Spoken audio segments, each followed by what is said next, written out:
Todo comenzó aquí. Tan solo unas piedras dispersas quedan de las barbacoas del merendero que había en la Riba de Serices, donde el día 16 de julio de 2005 se inició lo que acabaría siendo una de las mayores catástrofes forestales de la historia de España, en la que además perdieron la vida 11 trabajadores del Servicio de Extinción de Incendios.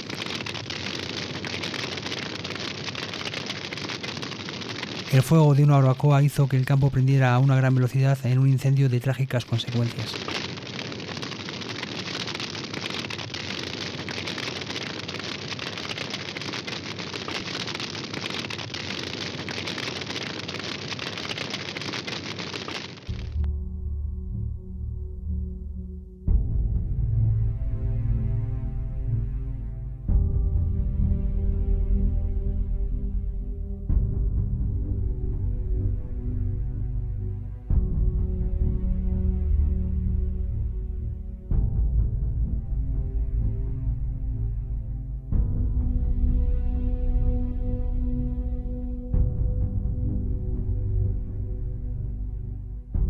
Un equipo de Alcarria Televisión ha estado allí 10 años después para rememorar todo lo sucedido y comprobar el estado actual de una zona y de unas gentes que aún hoy en día siguen afectados por lo ocurrido. En nuestro recorrido contaremos con la inestimable ayuda del periodista e investigador Roberto Mangas, autor del libro El incendio de Guadalajara, quien nos irá desvelando algunas claves imprescindibles para comprender lo ocurrido.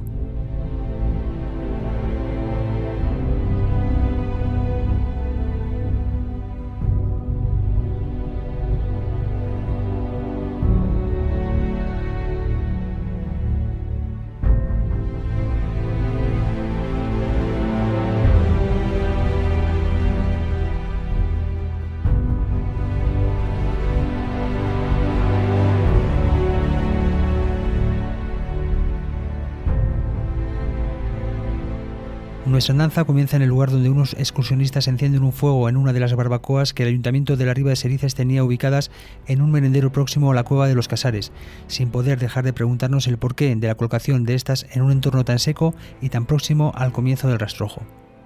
Bueno, pues el incendio arranca aproximadamente sobre las 2 y pico de la tarde, 2:30, 2:35, 2:25, el minuto exacto no está claro, ¿no? Cuando los excursionistas están preparando una barbacoa después de haber visitado la Cueva de Casares, porque son un grupo de gente, no son ni domingueros, no son unos niñatos que están en el bosque haciendo fuego, son gente culta, gente preparada, gente que ha ido de visita a la Cueva de Casares, y entonces preparan una barbacoa como otras veces había preparado y como mucha más gente había preparado, porque era una barbacoa autorizada por el propio Parque Natural del Alto Tajo, que porque está el enclave en el Parque Natural del Alto Tajo, y que además pues pertenecía a la Junta de Castilla-La Mancha. Nadie prohíbe hacer fuego, en aquella época no se prohibía hacer fuego en esa barbacoa, de hecho estaba allí para hacer fuego al lado de una pequeña represilla del río Salado. Entonces, pues cuando con el viento que hacía, con las temperaturas que recuerdan mucho a las de este año 2015, había más de 30 grados, menos de un 30% de humedad y un viento de más de 30 nudos por hora. Entonces, aquellas condiciones climatológicas, las 3T, ¿no? Las 330 se confabulan para que una pavesa, según el Supremo, en la sentencia firme, pues se desprende de la barbacoa y cae a unos metros en un barbecho que había allí mismo pegado a la represilla del río Salado. Con ese viento, con esa temperatura y con esa poca humedad, esa pavesa comienza a arder el barbecho enseguida, el rastrojo, perdón. El incendio consiguió en pocos minutos propagarse por el campo cosechado hasta llegar a adentrarse en el Valle de los Milagros, desde donde avanzó a una enorme velocidad y de forma imparable.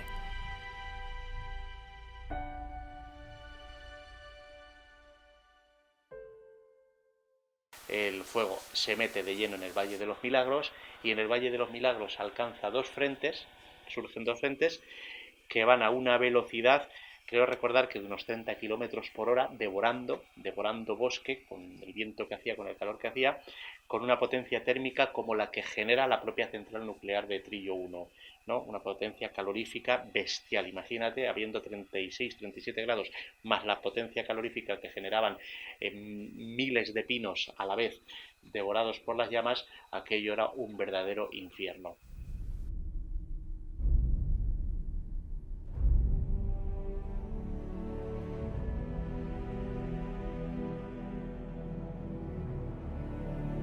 Diversas son las teorías que tratan de explicar el porqué de tan rápida propagación.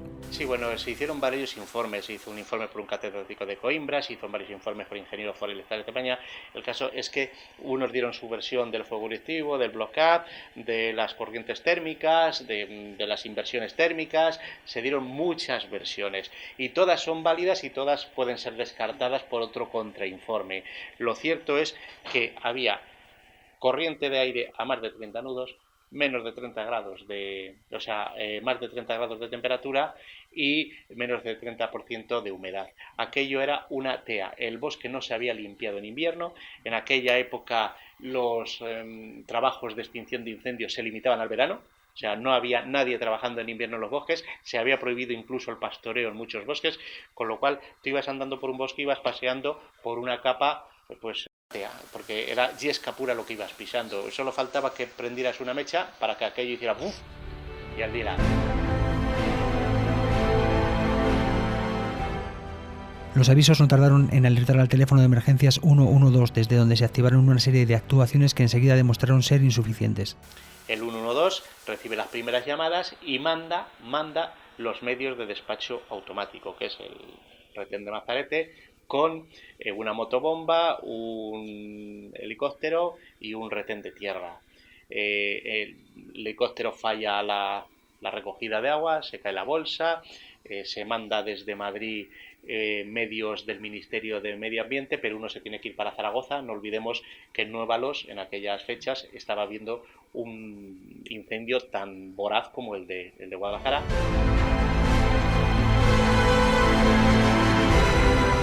Entre tanto, en las localidades próximas a la zona comenzaba a aflorar la inquietud. El caso es que aquello es un desastre.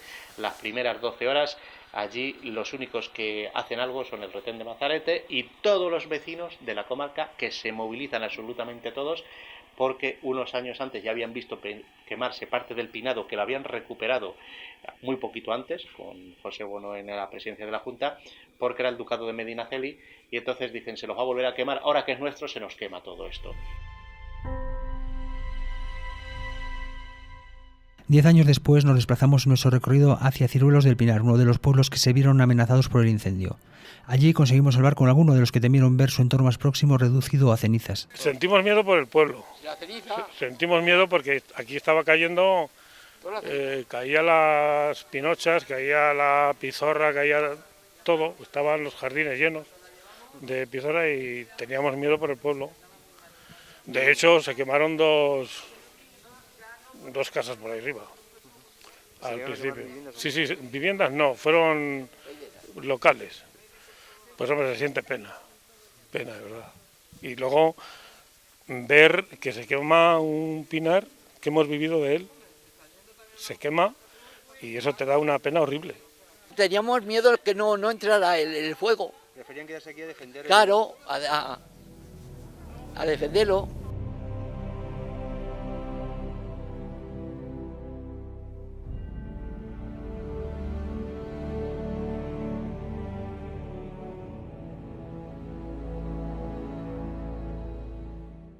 Las evacuaciones comenzaron a producirse a las pocas horas del comienzo del fuego y los habitantes de Ciruelo del Pinar, Tobillos y Mazarete fueron enviados a albergues improvisados en otras localidades cercanas. No, yo me marché también. No, el que se quedó fue. Yo a las dos. Pero aún vino de protección civil, aún vino uno con una moto. ¿Con una moto sí. A evacuar? Ya solo quedaba yo y el alcalde. Atendidos por Protección Civil, atendidos por Cruz Roja, atendidos por los ayuntamientos, por los vecinos que les llevaban agua, que les llevaban bocadillos, que les llevaban mantas, pero no hubo una coordinación. Es que fue un desastre, un auténtico desastre. Aquí hubo una evacuación, pero aquí no pusieron absolutamente nada para evacuar el pueblo. Aquí nosotros tuvimos que sacar a las personas mayores, nosotros por nuestra cuenta. Aquí no vino Protección Civil a sacar a nadie y nosotros tuvimos que desalojar. Simplemente vino la Guardia Civil, nos dijo que nos fuéramos y nos tuvimos que ir, algunos, todos no, este señor no se fue. Y entonces, gracias a que había personas de Protección Civil, voluntarias y la buena gente, pues se organizaron. Nuevas evacuaciones se producirán con posterioridad durante los días que tardó en darse por extinguido el incendio.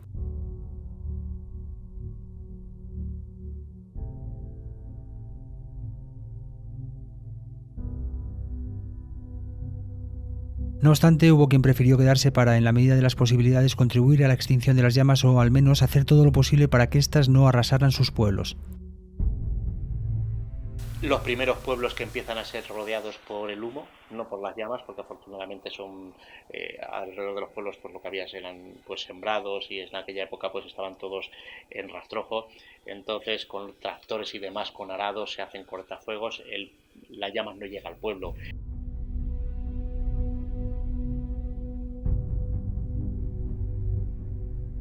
Nuevos medios de extinción van llegando durante la tarde, pero las condiciones climatológicas contribuyeron a que el incendio fuera tomando mayores dimensiones cada minuto.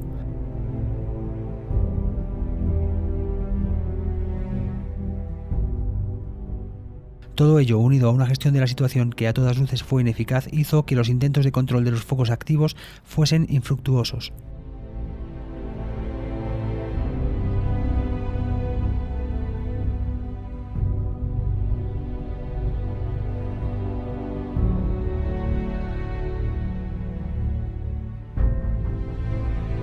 La primera noche cae sobre el Pinar, una noche larga en la que muchos trabajarán duro y muchos otros se debatirán entre la incertidumbre y la preocupación. Los vecinos piden a los servicios de extinción de incendios que esa noche la aprovechen para apagar el fuego, porque si no aprovechan para apagar el fuego por la noche, al día siguiente, cuando amanezca, se levante el viento que cubre el espacio del aire caliente que se ha evaporado, ¿no? Y se formen torbellinos, aquello puede ser la de Dios.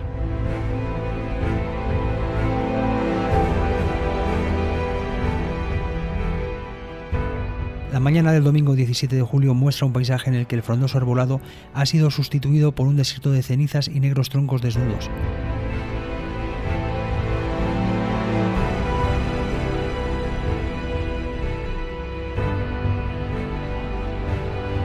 El pinar había desaparecido y el incendio continuaba su frenético avance.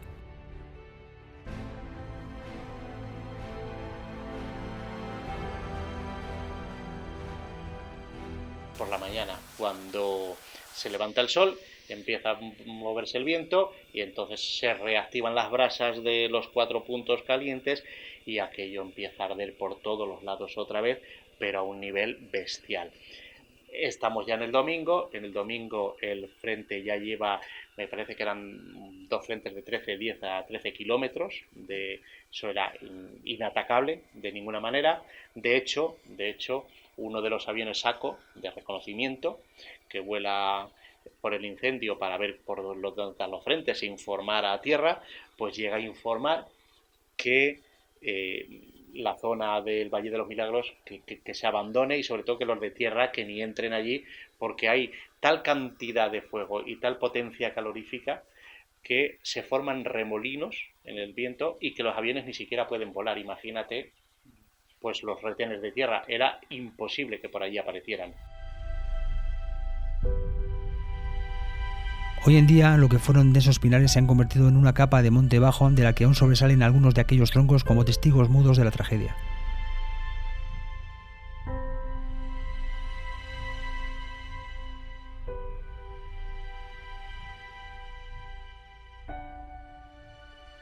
Las versiones oficiales del desarrollo del incendio eran confusas y a pesar de que el gobierno regional de José María Barreda reconoció que el fuego progresaba por diferentes frentes, los medios enviados a la zona para sofocarlo seguían siendo del todo insuficientes, tal y como afirman muchos de los vecinos de los pueblos afectados por las llamas.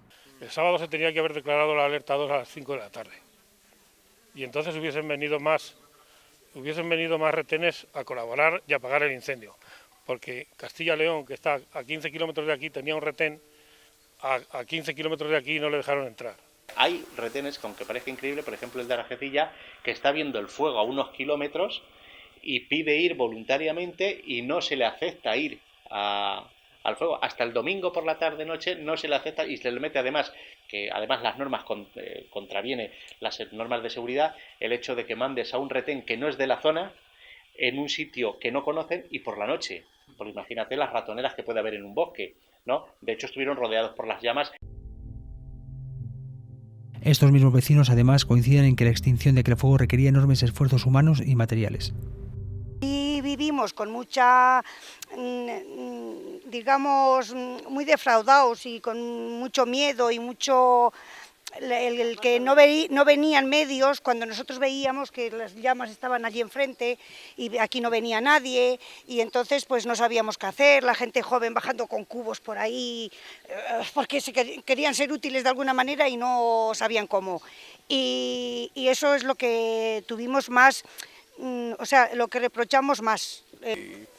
Yo sé que brindaron, la Comunidad de Madrid se brindó a traer maquinaria y bomberos, y el señor Barrera dice que no hacía falta, que no, o sea, que rechazó la ayuda. Creo, que yo tampoco lo sé cierto, pero oí eso, que había rechazado la ayuda de la Comunidad de Madrid y de no sé, de otra, no sé si de La Rioja o por ahí también querían venir. Entre los medios de extinción enviados a la zona se encontraba el retén de Cogolludo. De hecho, llaman a los retenes el domingo por la mañana, a mediodía, al de Cogolludo, para que se incorpore al frente del incendio de la Riba, en Santa María del Espino, pero sin instrucciones claras ni concretas ni nada.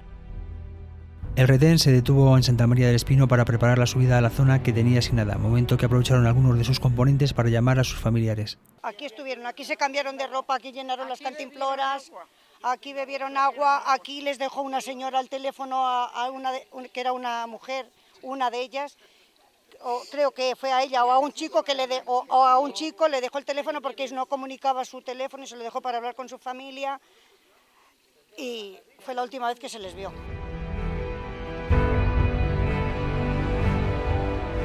Desde Santa María del Espino el retén comenzó a desplazarse hacia la zona llamada Cerro del Otero. No obstante, el grupo formado por 12 personas y 3 vehículos carecía de instrucciones precisas. El retén llega hasta las estribaciones del Cerro del Otero y allí pues deciden pues qué vamos a hacer, qué no vamos a hacer. Hay una llamada con el COP le dice que tú decides, haces lo que a ti te parezca bien, que para eso eres el que entiendes, es decir, no hay instrucciones claras, no hay una coordinación clara, no está el plan de emergencia montado, no está el centro de mando avanzado, tampoco está montado, entonces allí cada uno hace la guerra por su cuenta.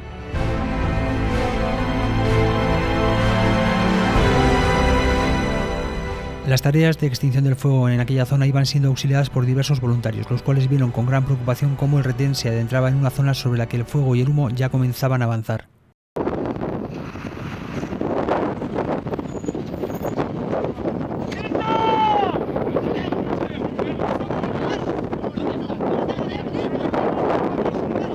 El cámara que grabó estas imágenes se convertiría en testigo de excepción de los momentos más trágicos de la catástrofe.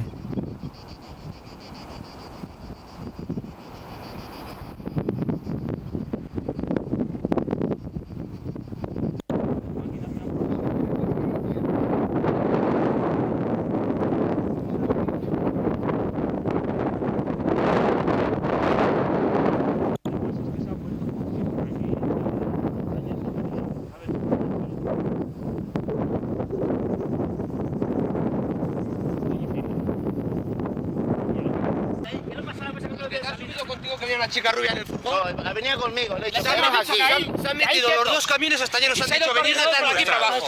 No entráis para aquí, no tienes salida al camino. No entráis por aquí, os esperáis aquí. Se han metido los dos camiones y nos han dicho a nosotros venid. Sí, es imposible, se han metido hasta dentro del humo ya. Se movía el coche así. Eso lleva una fuerza que se mueve el coche, macho.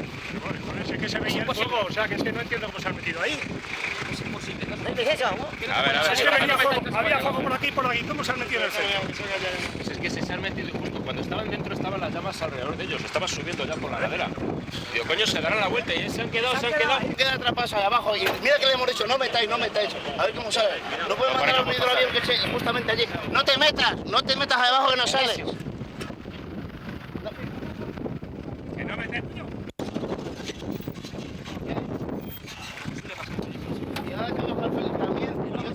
Es imposible pasar. Es que, pero vamos. El aire, joder, macho. Y acercarte. ¿Tienes salida? Salida es esa. Yo sé, la única salida que estuviera quemado de ello. Las trillas del camino de los Lasales. Que no os metáis ahí, que no tenéis salida. Este camino no puede estar ni nada.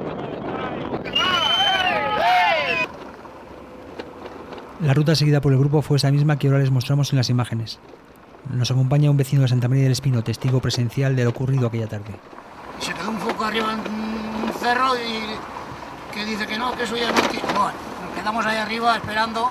A las 12 empezó a hacer calor, pegó un pedo, empezó a saltar piñas de un lado a otro. Bueno, y nos vimos mal de salir porque nos fuimos abajo y casi nos cogió todo el incendio.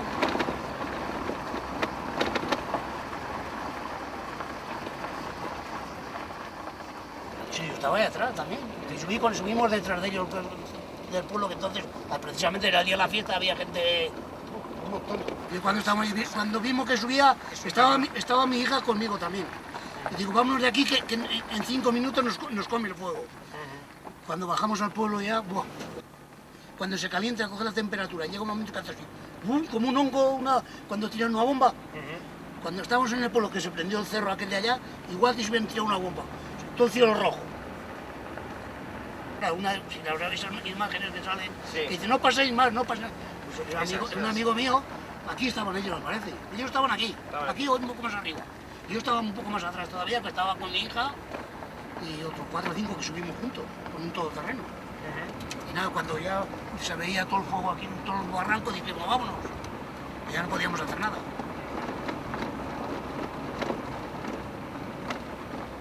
Vino gente de Sotodosa, había también varios. Ajá. Sí, de aquí, vino de todos los sitios. No, que no vinieron. Si esto era... Mira, este que nos deja el coche era el alcalde pedáneo. Ajá. Y ese delante de mí llamando a Guadalajara, a la Diputación, y que tienen que venir, que esto no lo controlamos. Una mierda. Hasta que ya no se quemó la gente, no pusieron los medios. Así de sencillo. Hasta que no dijeron que se habían quemado la gente, al otro día camiones con grúas, góndolas por todos lados. 3 o 4 góndolas. Que fue la que cortaron ahí. Cogieron tiraron un viaje por ahí abajo y nosotros apagando detrás de ellos. Y fue cuando se cortó. Si no había llegado hasta el Jolea. Se notará todavía lo quemado.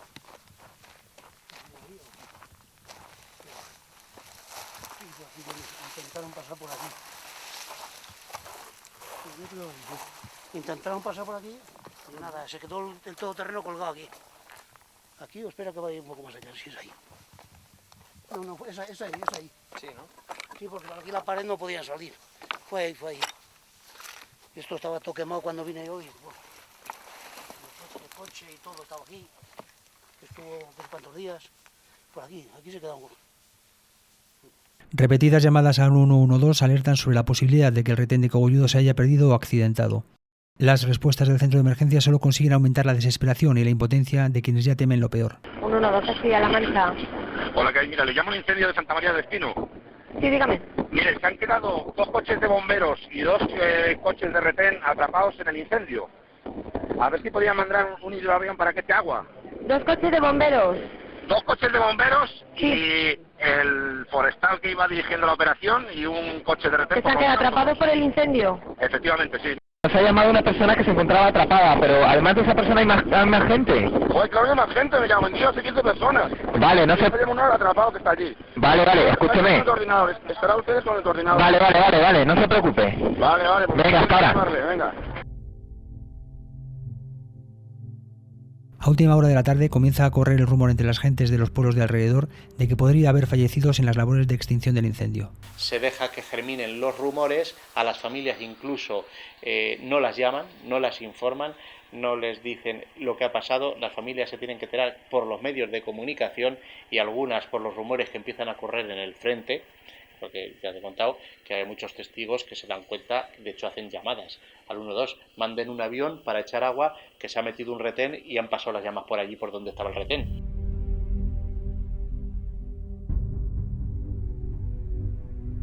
Las informaciones oficiales sobre el paradero del retén eran confusas. Las autoridades lo que hacen es intentar ocultar, no sabemos muy bien por qué, porque no lo han explicado. De hecho, en las Cortes de Castilla-La Mancha hicieron una comisión donde dijeron que todo había salido perfecto. Explíqueme usted cómo sale una cosa perfecta con 11 muertos y 13.000 hectáreas quemadas, ¿no? Entonces, a los familiares se les marea, se les humilla, se les veja, se les insulta en el sentido de que no se les informa de la verdad, se les esconde la verdad y los tienen dando vueltas durante horas por la comarca de Molina de Aragón a ver que alguien les informe, un retén, un bombero, un miembro de protección civil. Las autoridades conocían la fatal noticia, pero no sería hasta el día siguiente cuando se lo comunicaran a las familias. Cuando ya los mandan a todos a la delegación de medio ambiente y de ahí al hotel que hay al lado de la delegación, pues ya empiezan los rumores a correr, los telediarios abren con que puede haber 11 muertos, otros hablan de 14 desaparecidos, ¿no? Y finalmente 18 horas después ya les comunican la verdad. Los informativos de las 9 de la noche de aquel día abren con la noticia de los fallecidos. A pesar de ello, la administración no confirma el dato.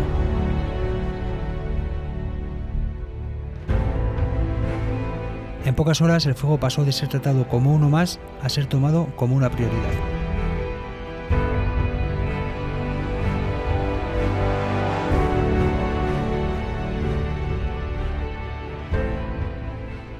El mismo domingo por la noche, a las pocas horas de conocerse la noticia de los fallecimientos, la vicepresidenta del Gobierno, María Teresa Fernández de la Vega, y el presidente de Castilla-La Mancha, José María Barreda, visitan Alcolea del Pinar, donde vecinos y desplazados ya conscientes de la tragedia les increpan pidiéndoles explicaciones del porqué la falta de medios que ha habido hasta ese momento.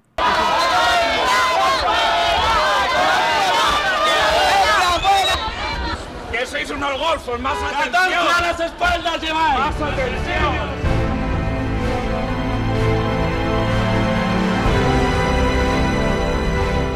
Los vecinos de los pueblos afectados coinciden 10 años después en que, hasta que no se conoció la fatal noticia, no hubo los medios suficientes para la extinción del incendio.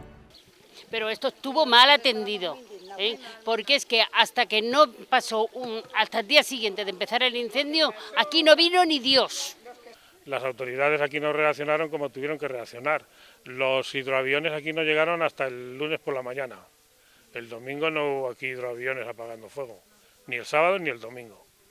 Entonces el lunes, cuando el viento cambió hacia allá y el fuego iba hacia el Alto Tajo, hacia el Parque Natural del Alto Tajo, entonces ya mandaron hidroaviones a apagar aquella zona, que entonces la apagaron, pero cuando el fuego venía hacia este lado, aquí no vinieron hidroaviones ni vino nadie. Yo creo que fue un error de coordinación por parte de las autoridades de Castilla-La Mancha, y sobre todo el error de no declarar la alerta 2 el sábado a las 5 de la tarde, por ejemplo, cuando ya se veía que todo esto iba a arder. La administración siempre defendió su empeño en transmitir que la gestión realizada allí fue la correcta. Debo decir que desde el primer momento se actuó con toda la celeridad posible y con una buena coordinación entre la Junta de Comunidades, la subdelegación del Gobierno y la Diputación Provincial. La comisión de investigación de las Cortes de Castilla-La Mancha fue una farsa. O sea, no puede ser que con todo lo mal que se hizo todo aquello dijeran que se hizo muy bien y que resulta que hubo 11 muertes y 13.000 hectáreas quemadas, cientos de vecinos desalojadas.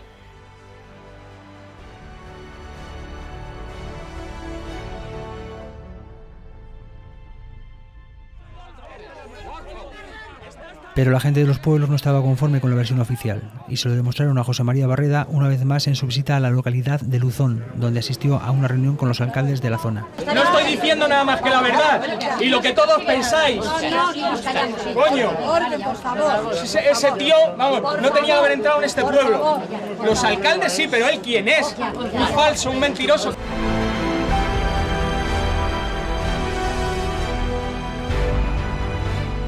El incendio de Guadalajara se cobró la vida de 11 personas y devoró más de 13.000 hectáreas de espacios naturales. Y todo ello por culpa de una gestión que consideramos fue incorrecta y de la cual, en apariencia, nadie es responsable. La consecuencia política, la única que hubo fue la dimisión de Rosario Arévalo, pero vamos, para irse de vacaciones unos días y luego irse a la empresa nacional del uranio en USA.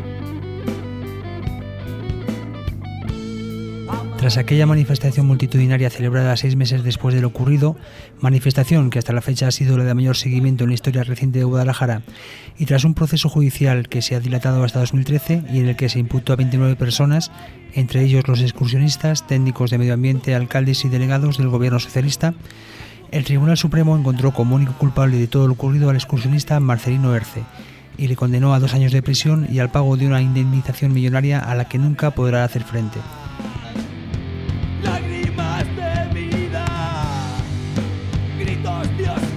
La administración de aquel ejecutivo nunca ha reconocido los numerosos fallos de gestión que muchos testigos presenciales han criticado.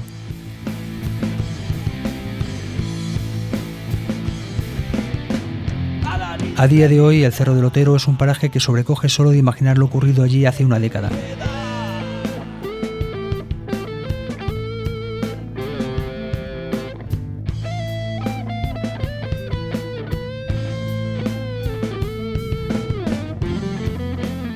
Recuerdo de las víctimas de aquella tragedia son las 11 flores de hierro de las que aún cuelgan algunos objetos pertenecientes al malogrado retén.